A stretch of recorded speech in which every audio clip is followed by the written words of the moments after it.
को बताएं कि वफाकी काबीना इजलास से खिताब में वज़ीर-ए-आज़म ने मुज़ाकरात में नाकामी का जिम्मेदार पीटीआई को करार दे दिया है। शहबाज शरीफ कहते हैं कि हुकूमत मुस्बत सोच के साथ आगे बढ़ी, हमने भी अपने मुतालबात लिख कर दिए मगर तहरीक इंसाफ ने राह फरार इख्तियार की। वज़ीर-ए-आज़म ने शरह सूद में कमी को भी सराहा और खवारिज के खिलाफ कामयाब कार्रवाई पर पाक फौज की तारीफ की।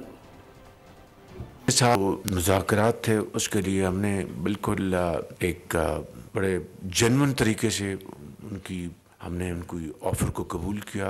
कमेटी कॉन्स्टिट्यूट की गई, मुज़ाकरात शुरू हो गए। कमेटी ने डिमांड किया कि आप लिख कर दें, उन्होंने लिख कर दिया। हमारी कमेटी ने फिर कहा कि हम भी आपको लिख कर जवाब देंगे। और अभी मीटिंग 28 तारीख को होनी थी, उससे पहले उन्होंने वो इनकार कर दिया, भाग गए। हर रोज़ अब इन खवारिज का, इन दहशतगर्दों का मुकाबला किया जा रहा है।